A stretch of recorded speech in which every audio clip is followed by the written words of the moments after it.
So you want to be a property investor and make the most money possible, and the best way to do that is to be consistent. And how can you create consistency? By having the best day layout, and that's exactly what I'm going to be covering in today's video.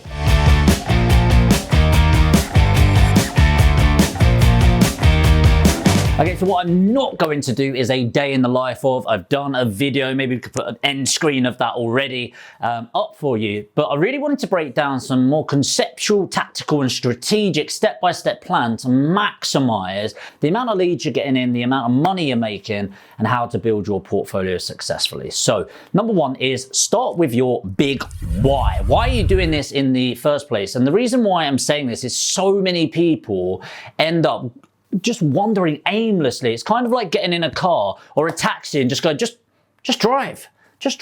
Yeah, where to? Just drive.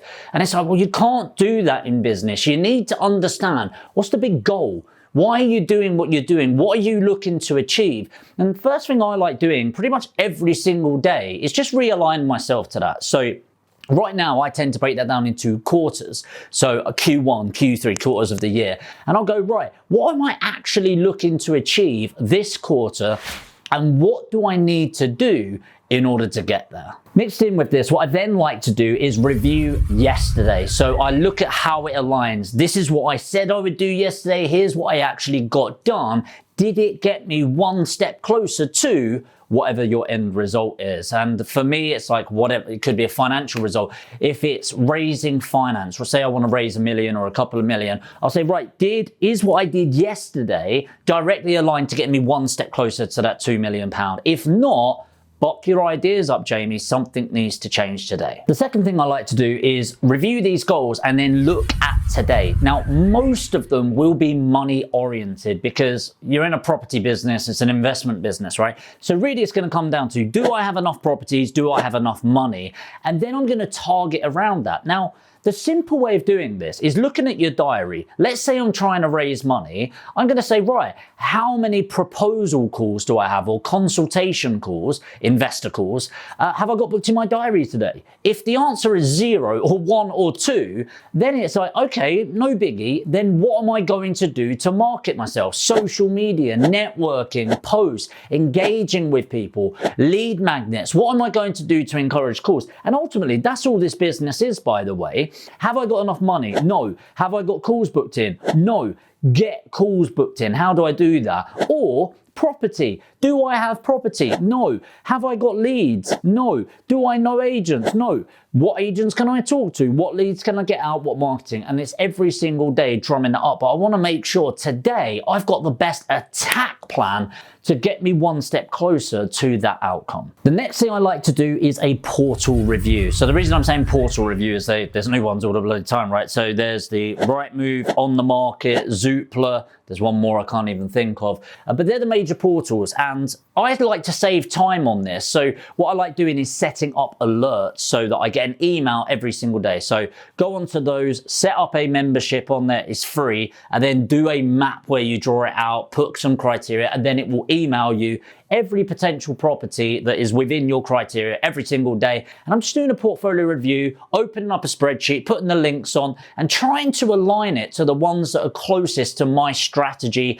and my investor strategy. And it's really going to give me an attack plan and a call list to get through and put my offers in for a day. This usually only takes between half an hour and an hour every single day. The next thing I like to do is quick analysis. And when I'm saying quick analysis, I mean like the back of a fag packet or napkin, whatever it is taking 2 to 5 minutes. Now, the more and more you do this, the quicker you get. So now if a 3-bed comes up in LS12, I should be able to tell you how much it's going to be worth, the spec rating, and what EPCs are around there, and the rentals in the area. But that does take time. But I'm talking, let's say every single day in West and South Yorkshire, once I've narrowed down that list, there'll be around 20 properties. And those 20 properties for quick analysis will end up taking me an hour and a half worth of time. It's really important here that I'll analyze it, quick numbers, because these are not going to be my final statistics that I base everything off, but these quick numbers, and I don't do anything. I don't call people, I don't email me. It's just a quick analysis going through.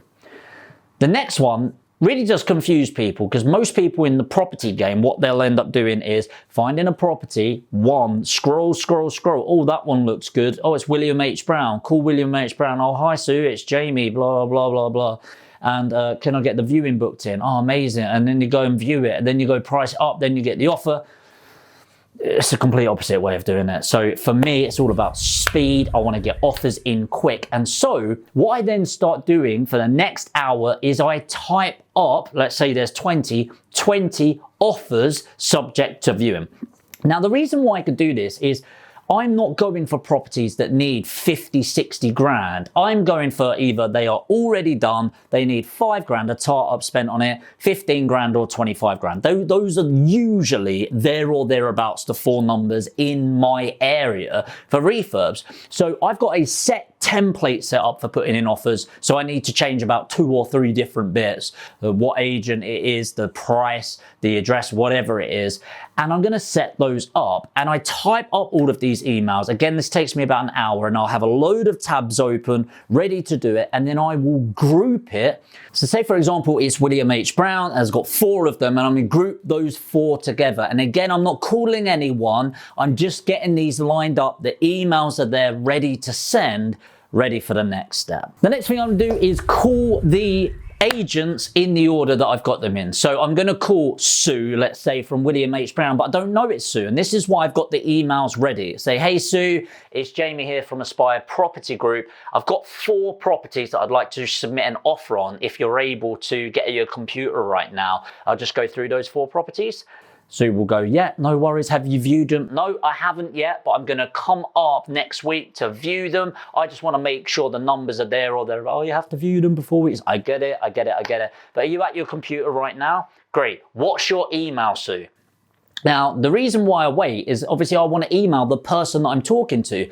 Make sure you are talking to the agent that is actually able to make a decision. There's no point talking to the cleaner or the owner. You need to talk to the negotiator, the person that's going to submit the offers. So I'm going to make sure Sue's that person. I'm going to get their email. I'm going to type it in, and I'm going to send the offers.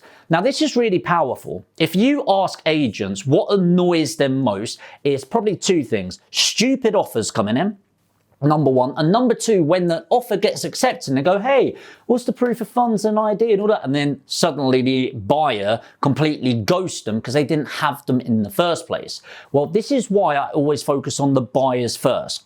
If you've got your investors, you should be doing anti-money laundering checks on them. You should be getting proof of funds, proof of ID, and asking their permission to use it to submit offers for your properties. So Sue's then going to open this email. I've not even viewed it. I've never spoken to her before. And then in that email, it's going to have my offer, my justification for the offer, my proof of ID, my proof of address, and the proof of funds there. So I'm putting my money where my mouth is, and what I'm saying is this offer is subject to viewing. I completely get that I need to view it. I just need to know and have a conversation with the vendor, please, on my behalf. I want to show how serious I am. Are they likely to be there or thereabouts on this offer? Because otherwise, I'm going to be wasting my time. More importantly, I'm going to be wasting your time. And most importantly, I'm going to be wasting your client's time. And I really want to expedite the process. Out of these 20 a day that are coming in, I'd probably say between 1 or 3 end up being yeses, subject to viewing, which is where the effort then comes in. Now, this usually takes me up until around midday, maybe a bit later, 1 o'clock. And at this point, I leave the office and I go to the gym. So the gym for me is actually a hell of a lot more about my mental health rather than my physical health. Yes, I like to keep fit and healthy anyway. It's more about that mental attitude. You know, when you're operating at a certain level, you need a release, you know, whether it's a punch bag, a run, you know, because I'm going to end up punching one of the people in the office. I do love your team, but you're going to get stressed. It's one thing after another. You need that release. And so for me, I go around the middle of the day. It also happens to be when I slumped in energy. And so it's great for me to go away, go to the gym, get a pump on, feel really refreshed, come back. And hey, it also gives people a good hour or 2 to call people, call their vendors and come back. And by the way, some agents will insist, no, absolutely not, you can't do this, blah, blah. But actually a lot of them will, especially when you have this approach. They will allow you to put forward this offer, it shows you're serious, and they will come back to you with a yes, no, hey, if you can come here, it's worth viewing, see what you think. So I've gone to the gym, I'm feeling refreshed, and now I'm back in the office. Once I'm back from the gym, one of the first things I do is I sit down and eat some food, and I review the morning. Did it go as well as I thought? What offers did I put in? Has anyone replied with the offers? Take the low-hanging fruit. And then what I also do is I schedule in what I like to call ghost hunting. Now, when you've put offers in, I've had offers accepted and then the agent not get back to me for 4 days, asked them to remove it from the market and they've taken a week instead of a day or two. And things like that. And there's also direct to vendor leads that you've just called and called and called, and they end up falling out. Now, I don't do ghost hunting every single day. What I tend to do is every other week, a full day dedicated to ghost hunting. This will include the direct to vendor leads that haven't picked up. It would include the offers that were rejected from that. And it also includes properties that I offered on 2 weeks ago or plus that didn't get accepted at the time. You would be shocked how many non-deals become deals by chasing them up, and you need to have the attention of the agents on an ongoing basis. So once every 2 weeks I'll have that scheduled that ghost hunting day, and every single day I'll task myself and add to that day of people that I want to ghost hunt and chase, and then if for whatever reason I've spoken to them before, I'll delete it off the calendar on that ghost hunting day. At this point, I usually do some form of social media. Now, I'm now getting to the point where I'm training other people to do posts and stuff on my behalf, but often I'll then check in with Instagram, Facebook, YouTube. Whenever you see me replying, it will be around the same time of day. I usually go into reply to comments as many as possible, reply to messages that I've got on Instagram especially. If you want to get me there, it's Jamie York Aspire. I reply to people there every single day and post every day that I'm not posting on this. And it's just a great opportunity for me to engage with the audience, in this case, yourself, to engage with people on Facebook and really get an idea and keep my finger on the pulse of what's going on. It also allows me an opportunity to promote myself, right? So whilst I'm doing these videos for you and hopefully adding value, it's also promoting me as somebody maybe you want to get education from. Maybe you want to use my deal packaging services and help allow me to help build your portfolio. Who knows? And if it ends up just being you're educating people, that's cool as well. But I like to spend some time each day, and it is a dedicated point, because how many of us just endlessly scroll through Instagram? I once did it with Instagram Reels where I dropped the phone on my face in bed at night. That was bad, but that was like an hour. Those pesky 10-second videos have a weird way of turning into an hour. But there you go. Anyway, purposeful, meaningful time to engage and promote. That is what I'm going to use social media for. Next thing I do is I debrief the day again, and I brief out the next day. So some people think this is a bit excessive, but actually, constant feedback loop. Feedback is the breakfast of champions, and each loop that I can reduce, the more likely I am to improve at an exponential rate. So what I like doing is reducing that opportunity for risk, and I will debrief the day and then brief tomorrow before moving on. That's tied up this day, and then and only then will I do admin. Administration, I hate it. I hate it, but it's good that I hate it, and some people probably hate the fact I hate it because it will take me a while. But like right now, before shooting this video, I had like 90 emails. Cool. I've never had an urgent email. The only time I've ever had an urgent email is when somebody's gone, I've just emailed you, called me up or spoke to me. Can you check it right now? Otherwise, you would call me, right? So admin, little bits tying it up. Just, it is the lowest value, lowest important task almost all of the time.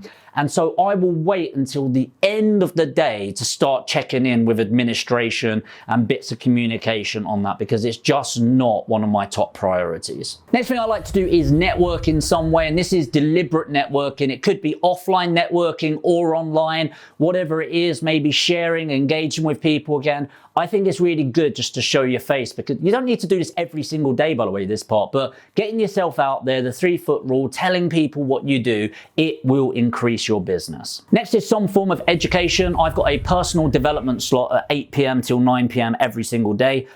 Do I do it every single day? No, that would be a lie, but I really like to schedule in at least an hour a day for some form of personal development.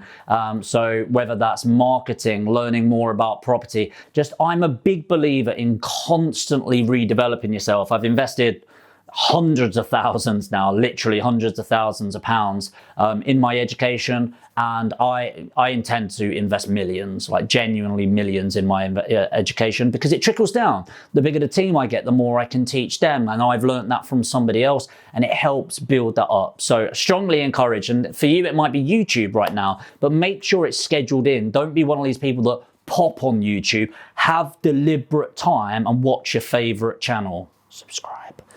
And then once I've done that, the final thing I like doing is a random act of kindness, something for somebody else. I'm a massive believer in the law of reciprocity, in the fact that it all comes back. So it could be a really small thing, like you walk past somebody on the street and give them 20 quid, maybe pay for a hotel for a night, something like that. Or it could be a lot bigger that costs thousands. Often I find what costs me most is if I'm giving my time to something, because I value my time more than my money for sure.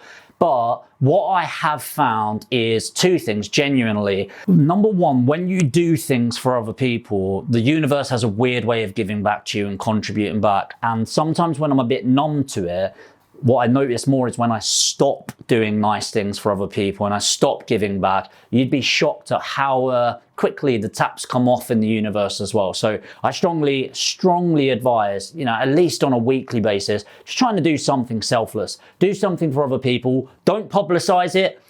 Publicize it if you want, but you don't need to post about it or anything. Just do it and it will come back to you. Finally, and this is the last thing I will do, is I will try to sleep like it is my last night's sleep ever.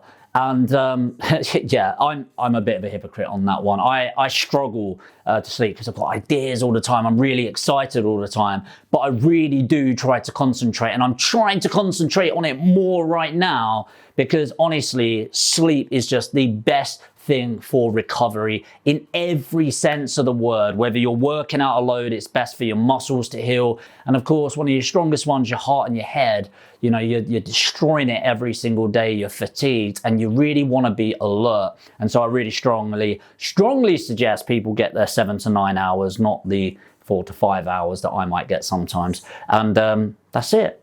That's my day today, and there's some hopefully metaphorical, some strategic and tactical implementation there. And I'm interested, how much of that are you doing on a daily basis? Let me know in the comments below. How does your day differ? Is it the same? Is that the best day? Did I miss anything out that you think's important within that? And if you did get value from this video, of course, hit the like button. It really does help get this video out to more people just like yourself. And genuinely, if you're interested in education around building a successful property business, there'll be a link below. And if you can't see it, just put education in the comments. And if you're new to this and you want to find out more, hit the subscribe button and the notification bell, and I'll see you in the next video.